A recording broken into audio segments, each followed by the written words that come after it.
Hello everyone, welcome back to the session. And आज हम ये चैप्टर अपना माइक्रो ऑर्गेनिज्म खत्म करेंगे, पार्ट 3। तो जल्दी से शुरू करते हैं। अगर आपको पसंद आए तो लाइक शेयर सब्सक्राइब जरूर कीजिए। अभी फूड प्रिजर्वेशन क्या है? तो फूड प्रिजर्वेशन ये आपका टॉपिक में डेफिनेशन पहले देखते हैं। फूड प्रिजर्वेशन एक टाइप ऑफ प्रोसेस है। प्रोसेस किस का? व्हाट। पहले आप क्वेश्चन आंसर करते हो हर डेफिनेशन में। व्हाट क्या है? एक प्रोसेस है। किसका? तो of treating handling of treating handling food. क्या हैंडल करना है? फूड को हैंडल करना। किसको ट्रीट करना? फूड को ट्रीटिंग एंड हैंडलिंग फूड। क्यों? टू स्टॉप और यहाँ पे मैं स्लो का एरो ऐसे डाउन एरो कर रहा हूं। स्लो डाउन क्या? क्या स्लो डाउन करना है? Spoilage plus maintain its flavour. उसका फ्लेवर जो है, उसका जो टेक्सचर जो है, उसका न्यूट्रिशनल वैल्यू जो है, वो मेंटेन करने के लिए हमें फूड को प्रिजर्व करना इंपॉर्टेंट है। तो क्वेश्चन आ सकता है, why food preservation is important? Food की जो स्पॉइलेज से बचाने के लिए। नहीं तो फूड स्पॉइलेज होगा, जैसे वो हमने लास्ट लेक्चर में देखा है। क्यों फूड स्पॉइल होता है? Because of various agents of food poisoning. वो अगर आपका क्लियर नहीं है तो पिछले वीडियो में जाके क्लियर कीजिए।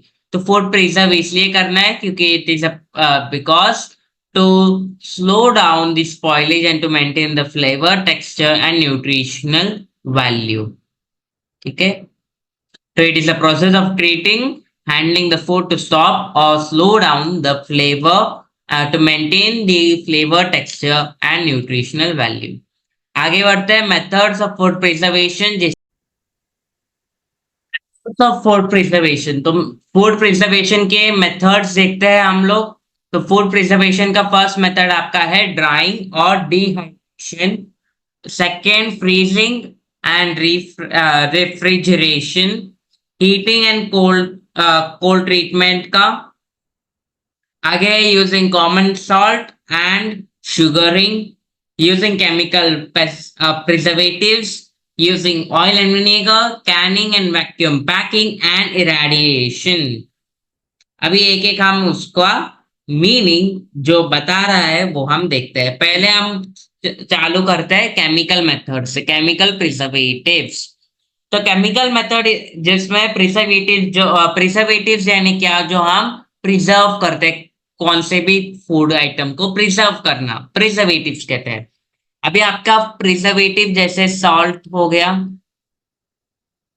सॉल्ट हो, क्या वो नहीं तो वो एडिबल ऑयल हो, एडिबल ऑयल। तो ऐसे जो है प्रिजर्वेटिव्स है उसको हम प्रिजर्व करते हैं। From what? We preserve salt, edible oil from harmful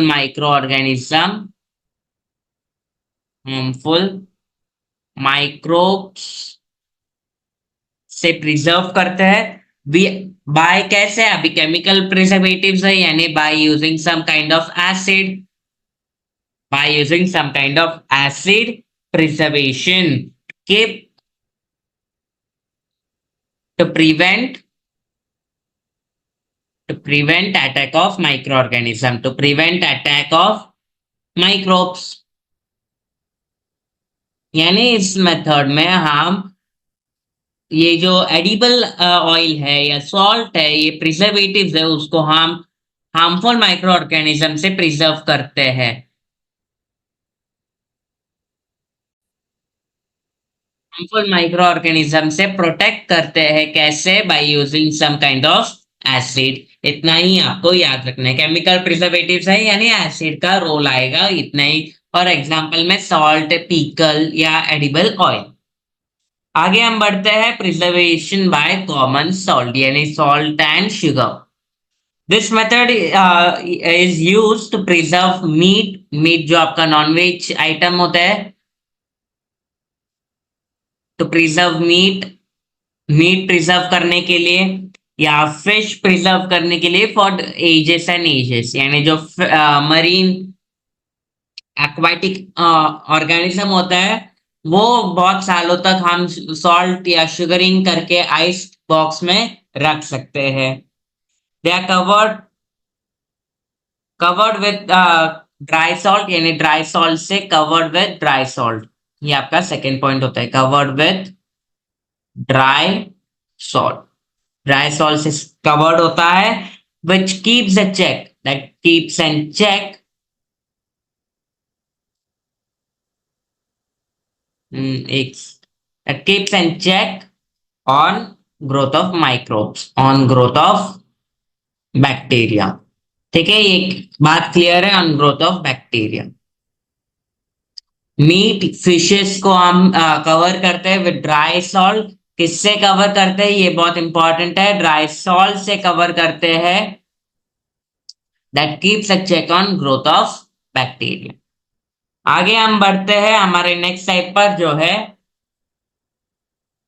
preservation bye sugar. इसमें भी हम जैम्स जेलीज जो होते हैं, एक second, jams,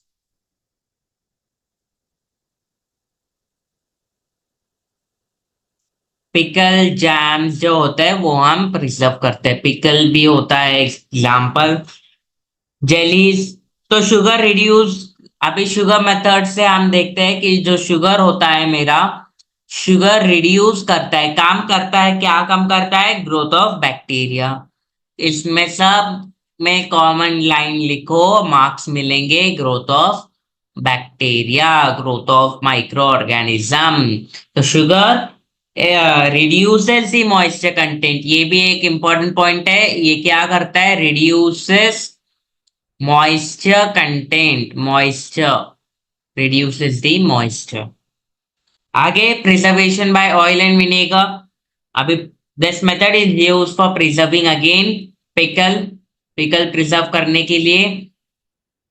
it is also use to preserve vegetables and vegetables, आपके फ्रूट्स, फिश एक्सेट्रा। एग्जाम्पल आप भर भर के डाल सकते हो, वेजीज, फिर आपके फ्रूट्स, फिश एक्सेट्रा। अभी पिकल स्पॉइलेज को रोकता है as bacteria can't live in such environment, यानी ऑयलिंग करने के बाद ऑयल विनेगर से जो होता है वो बैक्टीरिया इस पर्टिकुलर एनवायरनमेंट में ग्रो नहीं हो सकते, रिप्रोड्यूस नहीं हो सकते, इसलिए वो फूड आइटम प्रिजर्व हो जाता है।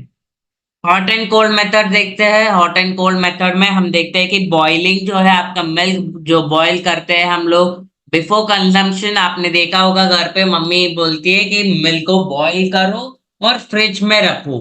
और गर्मी के टाइम पे भी मिल्क को हम बाहर नहीं रखते क्योंकि इतनी ज्यादा गर्मी होती है कि मिल्क स्पॉइल होता है, इसलिए हमेशा हम मिल्क को फ्रिज में रखते हैं। उसके पहले हम मिल्क को कंज्यूम करने से पहले भी बॉईल करते हैं to kill many micro organism. क्यों बॉईल करने हैं, again same answer, to kill the micro organism, kill microbes. क्या ये बात क्लियर है, टू किल माइक्रोब्स। और फ्रिज फ्रिज में रखने से क्या होगा कि जो मेरा मिल्क है वो लो टेम्परेचर इनहिबिट्स करता है, यानी फ्रिज में रखने के बाद कोल्ड ट्रीटमेंट में, कोल्ड ट्रीटमेंट, एक सेकेंड, कोल्ड ट्रीटमेंट जो जिसके कारण एक लो टेम्परेचर देता है, जिसके कारण it again inhibits the growth of micro organism. Inhibits यानी रोकता है, ये वर्ड आप पहली बार सुन रहे हो तो इनहिबिट्स यानी रोकता है, कंट्रोल करता है, किसके again, the growth of micro organism.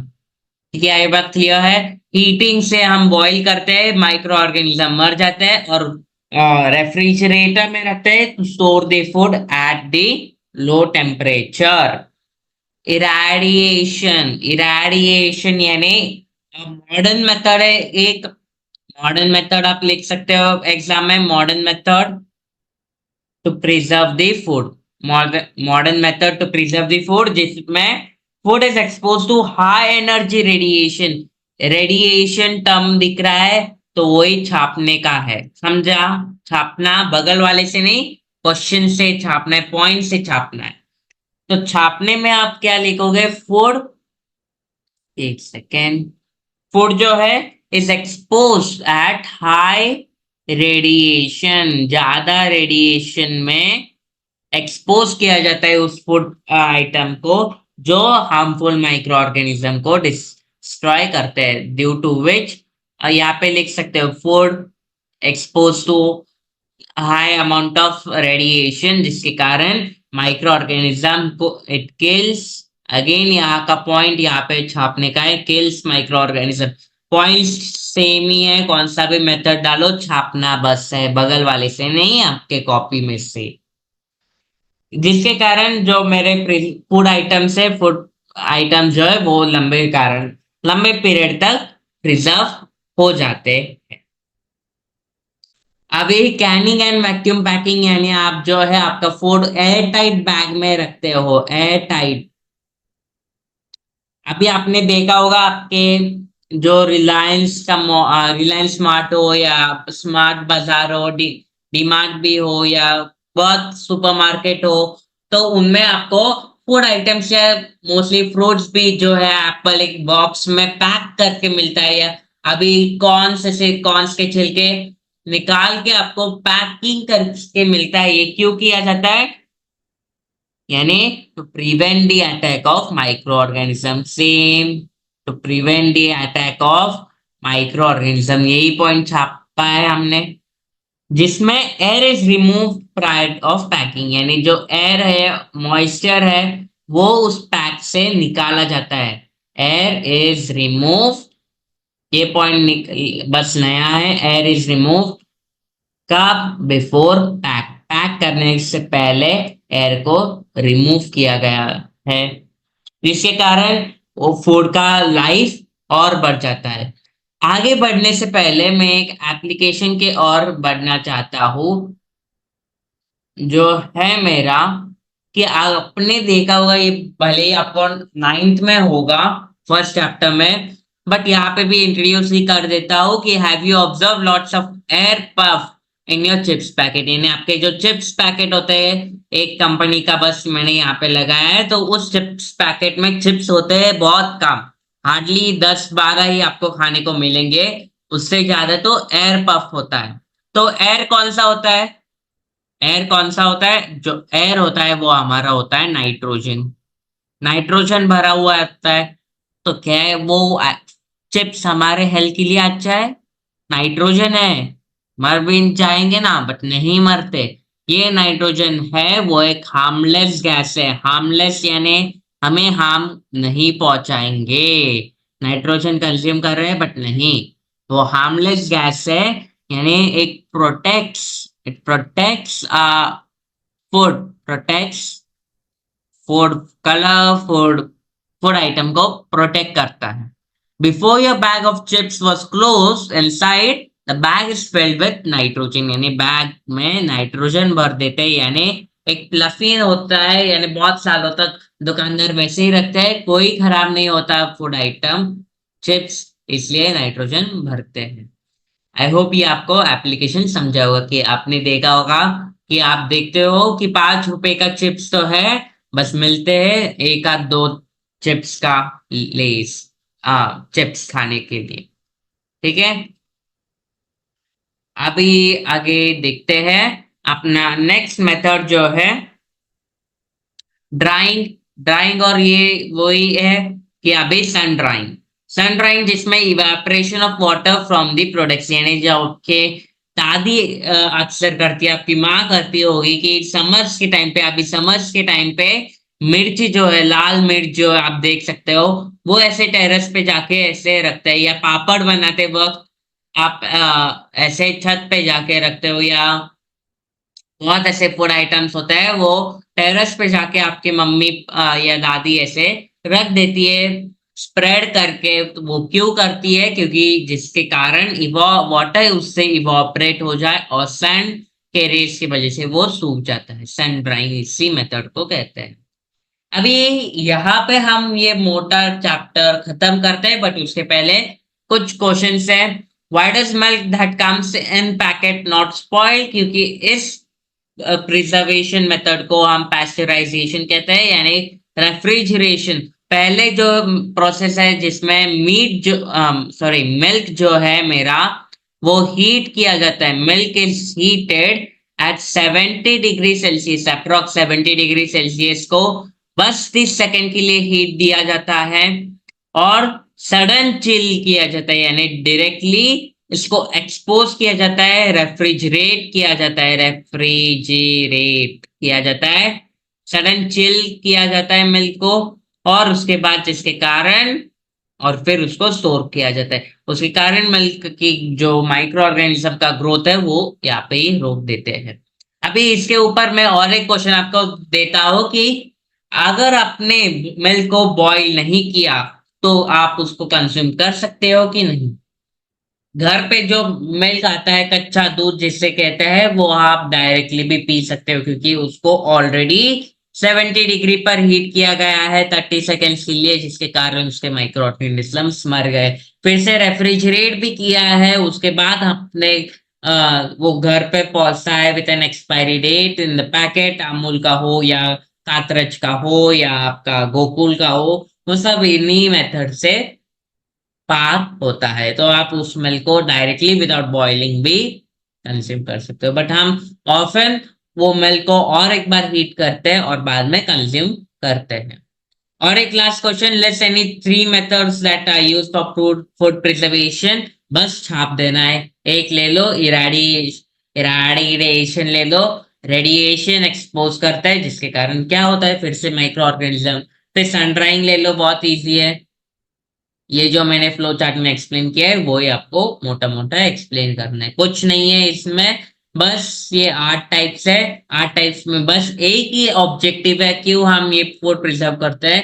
क्योंकि हमें माइक्रो ऑर्गेनिज्म को मारना है, to kill micro organism, to control micro organism, to kill the growth of micro organism. I hope आपको ये चैप्टर समझा होगा। अगर समझा है तो आपके दोस्तों के साथ शेयर करो। डाउट होगा तो मुझे मेरे मेल आईडी या कमेंट सेक्शन में आप भेज सकते हो। इस चैप्टर का टेस्ट हम इस सैटरडे को टेलीग्राम पे डालेंगे। टेलीग्राम चैनल का लिंक डिस्क्रिप्शन बॉक्स में होगा। इस चैप्टर का जो टेस्ट है, हाँ, सीधा साधा टेस्ट नहीं है, बट आपको एक प्रोटेक्टेड फॉर्म में मिलेगा, जिसमें आपका कैमरा रिकॉर्डिंग सब होगा, ताकि आप कॉपी ना कर सको। ठीक है, तो ये टेस्ट आपको सैटरडे को अवेलेबल होगा। मेरे टेलीग्राम चैनल पे लिंक भेज दूंगा और इस वीडियो के डिस्क्रिप्शन में भी अवेलेबल होगा। इस चैप्टर का जो पीपीटी है, पीपीटी स्लाइड्स आप मेरे यूट्यूब वीडियो से देख सकते हो, क्योंकि ये एनोटेशन सेव नहीं हो रहा है, तो वो आप यूट्यूब से रेफर कर सकते हो, वीडियो से रेफर कर सकते हो। ठीक है, और जो आपके होमवर्क क्वेश्चंस जो मैंने अभी यहाँ पे बताए थे 2-4, वो आप देख के मुझे कमेंट सेक्शन में आंसर कर दीजिए। ठीक है, यहाँ पे हम ये चैप्टर एंड करते हैं। आई होप आपको पसंद आया होगा। अगर पसंद आया तो लाइक शेयर कीजिए।